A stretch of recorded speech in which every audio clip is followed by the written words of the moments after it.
push everybody into the new system that the New York Times said a month ago has less freedom but is, quote, safer? I don't know about this, but I know a lot of people will fight it.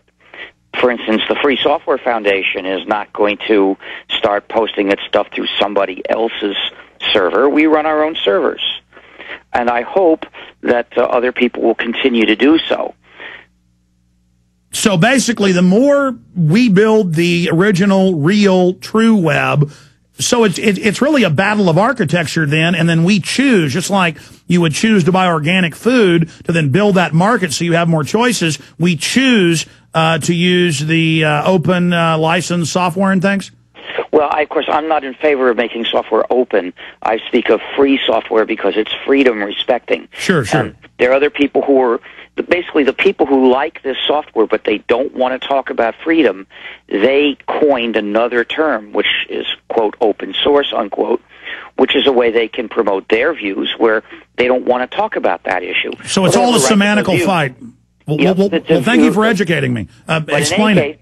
Back to the point that you raised, yes, we can choose by what we do whether to use these massive corporate, invite everybody to put their data into these mega servers, or we can choose otherwise. But we have to organize politically, too.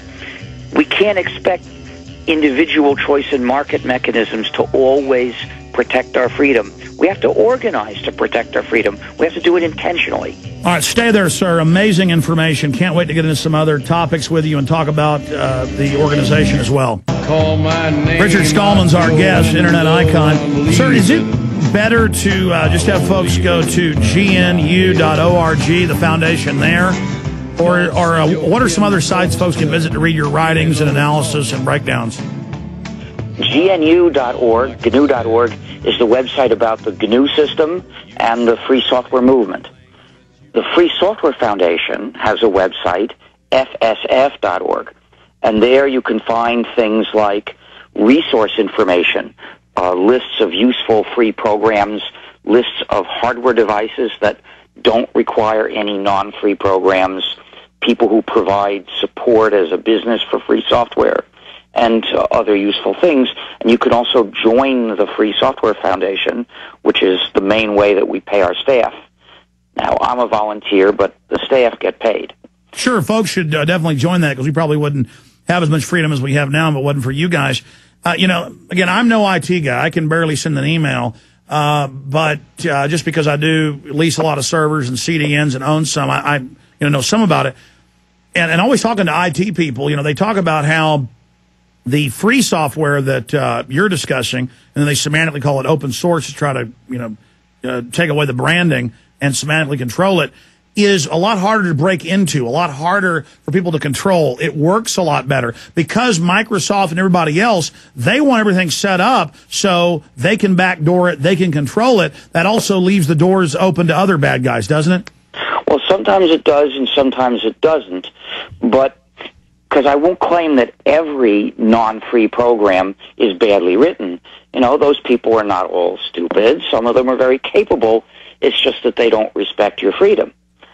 So it's true, however, quite often they have very bad security even against third parties. For instance, with cell phones, there are viruses that can get into cell phones. So they can then invoke the cell phone's ability to turn on as a listening device without ringing, without showing any sign that it's making a call.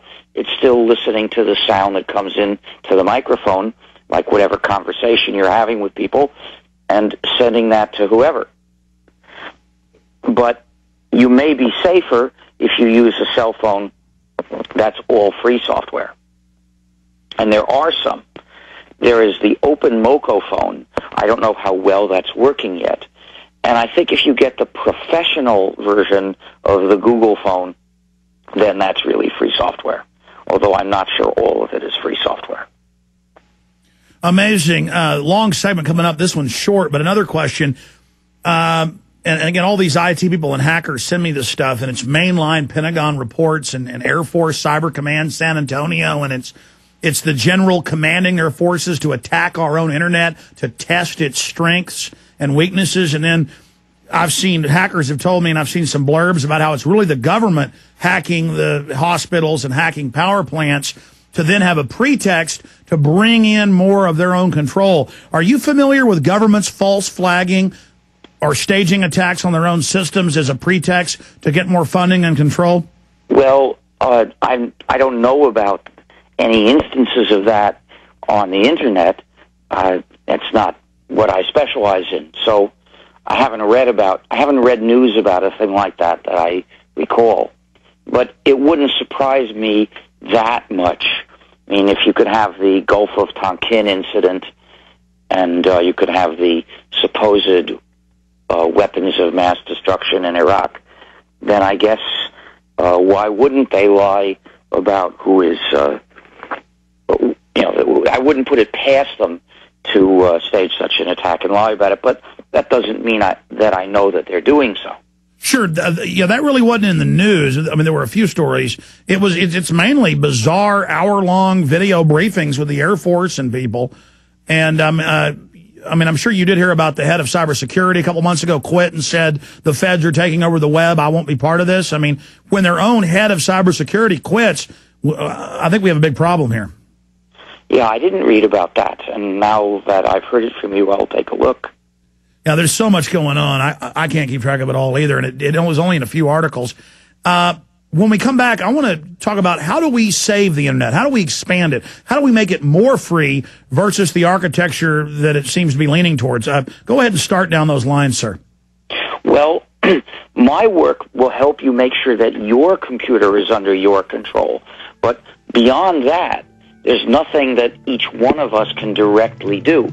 So if there's censorship or if there is, say, surveillance going on in the internet that connects you to me, neither you nor I can simply make a change to turn that off. The only way I know of we can stop that... Well, stay there. Got a break. I'm sorry to interrupt. Got a break for the satellite. Okay, let's go back to Richard Stallman, who invented the GNU Linux system, has a big free software, internet freedom organization. Again, sir, I'm literally a troglodyte when it comes to all these terms. Again, reintroduce yourself for folks that don't know, and I'm just going to sit back, shut up, and hear what your solutions are, ways to fight this. You got cut off by the break with how do we stop the governments from trashing the web. They openly say the people are kicking their butt. They don't like free speech. I get restricted everywhere by MySpace, YouTube. They admit I'm censored. I'm just little old Alex Jones. You got the floor, sir. Well, what I started 25 years ago was developing a free software operating system called GNU. And the idea is free software is software that respects your freedom, and you control it. The users control it individually if they know how and want to go to the trouble, but also the users collectively control it. Any group of users that want the program to work a certain way, they're free to develop their version which works that way. Those who know how to program do it, and those who have the same preferences use that version, and if they don't like that version, they use some other version. And you can also pay people to make the changes you want. So, for instance, your show, if you wanted to change a free program, well, you personally don't know how, maybe none of your staff knows how, but there are companies that would make those changes, just as there are carpenters you could hire to make changes in your office. And they'll just do the work the way you want it done.